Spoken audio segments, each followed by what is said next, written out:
The analytical methods are developed in the ADL department, or you can say the analytical method development laboratory, or you can say in the broader sense the R&D. In the R&D department, after the completion of method development, there are two ways to get that method to the QC quality control lab or the manufacturing site. Is first you can do validation at the site, and second you can do validation at the analytical method development lab, and then transfer it and do verification and sometime validation at the QC site. So this activity is called as the analytical method transfer. The analytical method is developed in the R&D and it is transferred to the QC lab. This is the analytical method transfer activity. As like the technology transfer activity for the formulation, it is the method transfer activity for the analytical method. I welcome all the viewers to this informative video, and in this video we are going to learn regarding the AMT. In the life cycle of the pharmaceutical product, starting from the development, then filing, query response, and then the commercial manufacturing, the analytical methods are required, and analytical methods ensure the drug product quality, drug product potency, purity, and the identity. The development lab is responsible for the development of robust rugged method, and the QC lab is responsible to take that technology, adapt that technology, and use it for the quality control of the routine commercial batches at the QC lab. So the methods may be developed in one lab or may be validated itself at the development lab, or it may be validated at the another lab and then executed in the multiple sites. Many of the times the methods are transferred to multiple sites for some different functions like stability testing, QC release testing, or sometimes these are validated, verified at some labs. Then from there these are transferred to the QC site. To ensure the consistent and reliable results, the formal method transfer is required. And the people who are working in the research phase in the development lab, these people transfer this method.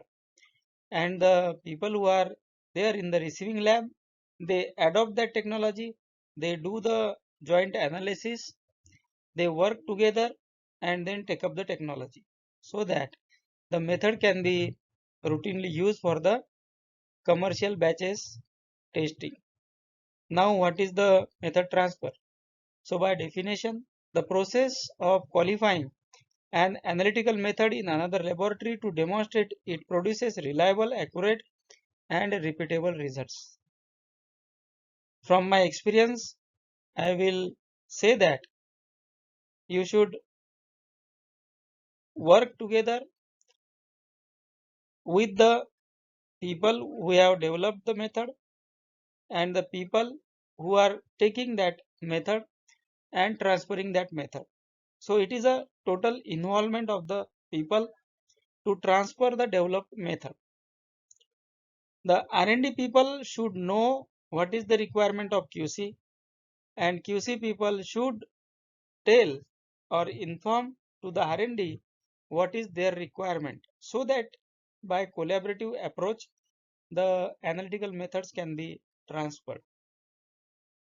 I will also suggest to use the same batch or same reference standard, same equipments so that you can transfer the method easily, test the product easily, and demonstrate that the method performs suitably and as per requirement, so that you can demonstrate that the method is reliable, method is rugged, method is accurate, and it can give the reproducible, repeatable results.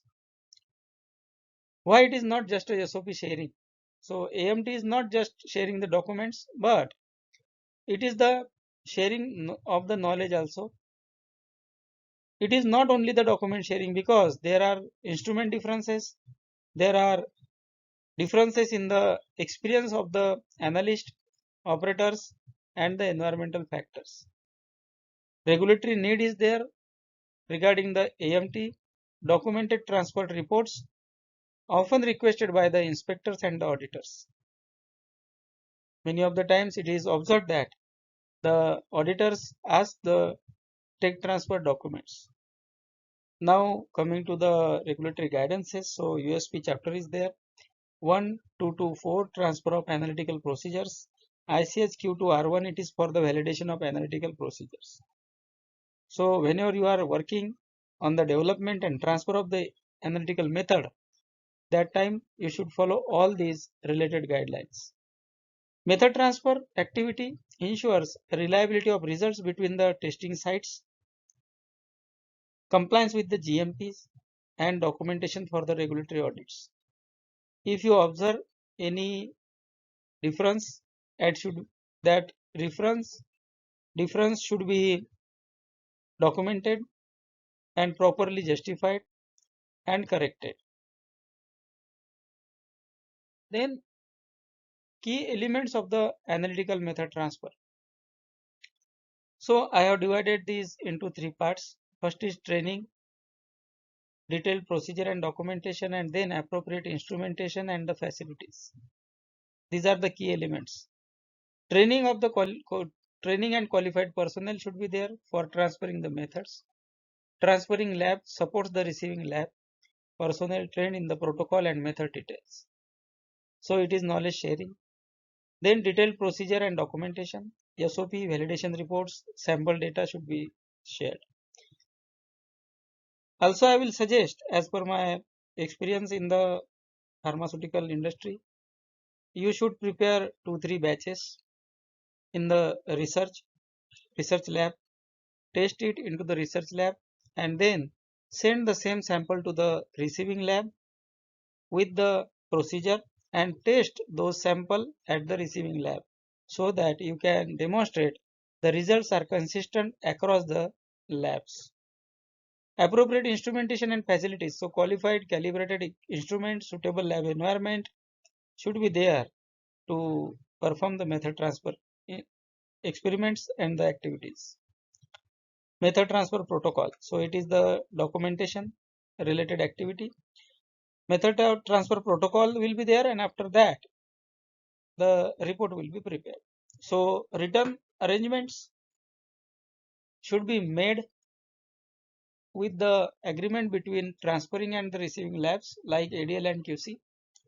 It includes the objective, scope, responsibilities, experimental design, instrument parameters, reagent preparation, system suitability, and many more.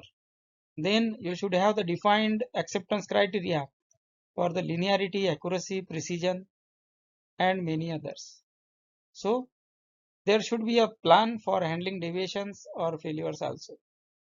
It is not like that the method once developed, it will work very suitably in the QC lab also. Sometimes there are some coarser adjustment, fine adjustment to the method, so that it work in the QC setting. Then execution of the method transfer. So it is conducted by the receiving laboratory with support if needed by the or from the R&D. Activities involves follow the approved protocol, document all the data, instrument details, address deviations through the quality system, and may involve one or multiple labs. Sometimes method is transferred to number of different sites. So depending on to the site, depending on to the particular instrument, equipments and environment, some coarser and fine adjustment can be done. Reporting and SOP finalization. So once the Protocol is approved, method is transferred, then the phase is reporting. Method transfer report is prepared. It summarizes the study parameters, acceptance criteria, and results. Address the quality events and deviations, if any, and includes instrument setup, sample preparation, example data, SOP for routine use. So it captures the method details for long-term consistency, specifies instruments, reagents, calculations, and reporting requirements. Many of the times it is observed that because of the some minor differences in the instruments, reagents, chemicals, uh, there there is a observation or there may be observation of differences in the results. So all these things are required to be documented well. Goal of the AMT is to ensure the reliable, reproducible research results are there across the labs, and the analytical method which is in the developed in the research phase, it is working in the manufacturing site also, or you can say QC site also. Protocol is prepared, it is executed, report is prepared, and then SOP is finalized. This is the method transfer life cycle. If any changes are there to the developed method, those are reported. So the success of the AMT activity means meeting the acceptance criteria along with the consistent performance of the method over the time period. And ultimately, the AMT should ensure robustness, compliance, and regulatory confidence. Many of the times, we may face some problems during the method transfer. We may also face the problems in the inconsistent results across the labs. So this is the responsibility of the researchers, responsibility of the people who are involved in the technology transfer and method transfer, and also the QC people, QC professionals, to understand the AMT activities thoroughly and execute it, report it, and support the people involved in this activity so that the methods can be transferred easily and the methods can work suitably. I hope the video will help you to understand these terms and also the topic of AMT. Thank you for watching the video.